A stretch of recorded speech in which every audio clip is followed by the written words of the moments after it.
ఇప్పుడు ఎక్కడ ఉన్నంతా అయిపోయింది, చల్లారిపోయిందంతా. భక్తులతో పాటు వాళ్ళు ప్రకటించినటువంటి ఆత్మీయత కూడా పోయింది. నో నో నో పోవటానికి లేదు, ఒడిసి పట్టుకోవాలి ఆ పట్టుని. నీతిమంతుల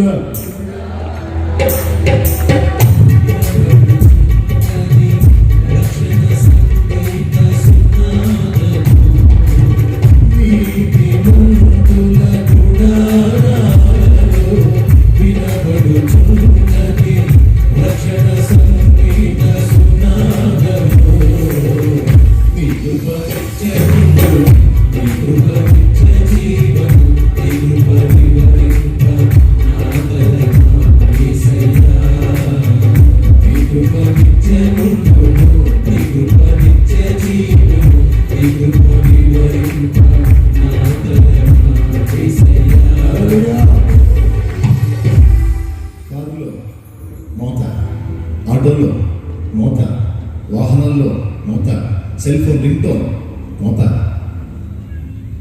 ఏ మోత? నోట్లో మోత, ఇంట్లో మోత. ఏ మోత? ఏమో ఏది ఉండాలి?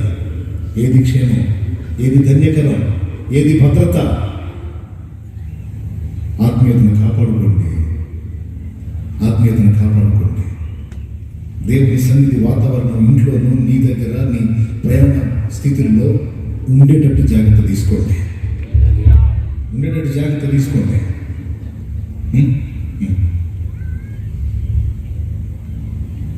ఇంకా చెప్పడానికి కూడా సంగతులు ఉన్నాయి కదా. మీరు వెళ్ళొద్దు, తినేవాళ్ళు తినాలి, వెళ్ళేవాళ్ళు వెళ్ళాలి కదా.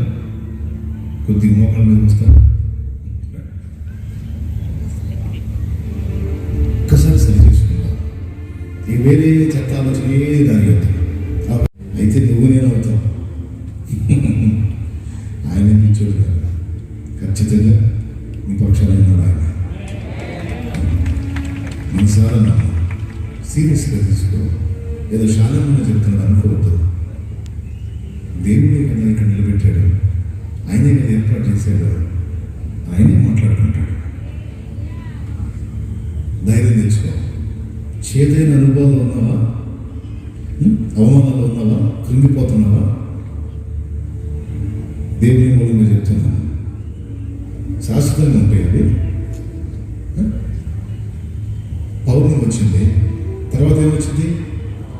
అమావాస్య వచ్చింది. నెక్స్ట్ ఏంటి? అందుకని అమావాస్యను పండుగ చేయమన్నాడు. తెలుసా మీకు? అమావాస్యను పండుగ చేయమన్నాడు ఎందుకు తెలుసా? పౌర్ణమి తర్వాత వచ్చేది అమావాస్య. అయితే అమావాస్య తర్వాత రాబోతుంది పౌర్ణమి, వెలుగు రాబోతుంది. వెలుగులో నిమ్మమైన కార్యం సాధించుకుంటాం. దేవుని మాట తీవ్రంగా తీసుకుంటాం. దేవుని జ్ఞానం. ఎన్ని విషయాలు చెప్పుకున్నాం? గోల్డెన్ సంగతులు చెప్పాను, ఇంకా గోల్డెన్.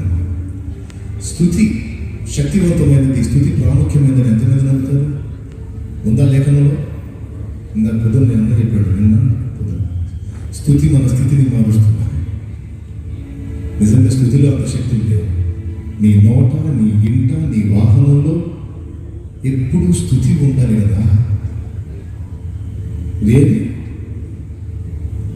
నీ ఇంట్లో ఏమి వినబడుతుంది? నీ వాహనంలో ఏమి వినబడుతుంది? నీ నోట్లో ఏ వినబడుతుంది? ఎక్కడ నీ దగ్గర దేవుని సన్నిధి ఏది? నీలో దేవుని సన్నిధి ఏది? నీ ఇంట్లో దేవుని సన్నిధి ఏది? నువ్వు నడిపే వాహనంలో దేవుని సన్నిధి ఏది?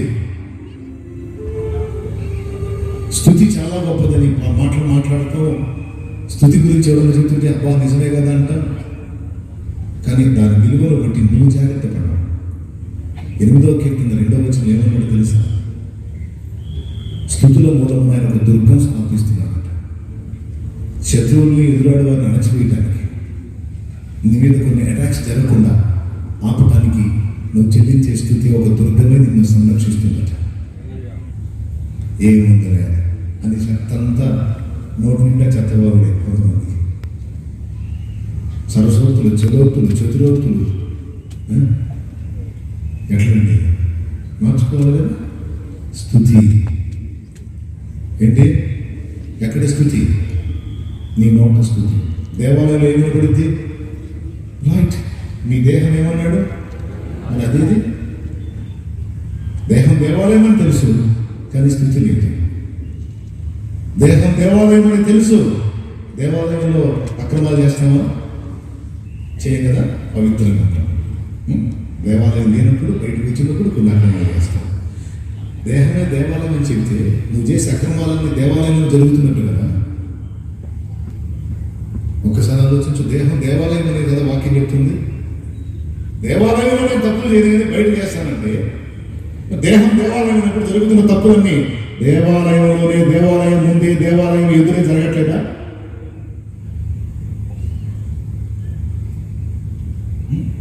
టైం చాలా అయిందా? ముగించుందాం. ఒకసారి ఆలోచిద్దాం, తీవ్రంగా తీసుకుందాం. నీ దేహం దేవాలయం అయితే పవిత్రతతో పాటు స్తుతి. దేవాలయంలో ఏ పాపం చేయకుండా పవిత్రంగా ఉంటాం. నీ దేహం దేవాలయం అంటే ఆ పవిత్రత దేహానికి కూడా అంటుతుంది. ప్రాముఖ్యమే కదా. దైవ నివాసం ఎక్కడ మందిరంలో కదా, మీలోనే ఉంది కదా. కాబట్టి పవిత్రత విషయంలో కూడా సీరియస్గానే ఉండాలి.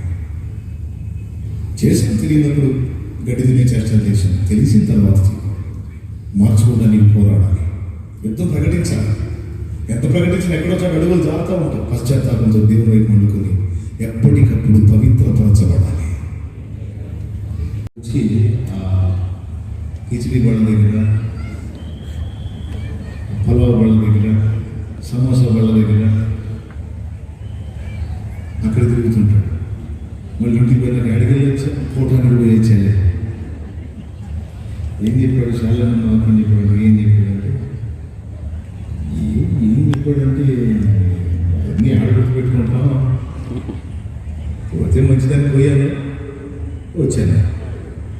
వచ్చింది కోటానికి కాదు, కిచిడి పడి అయితే నిజంగా కోటానికి వస్తే, దేవుని సన్నిధికి, దేవునికి సమీపంగా వస్తే మెయిన్ ఏంటంటే దేవుని మాట, అది ముఖ్యం.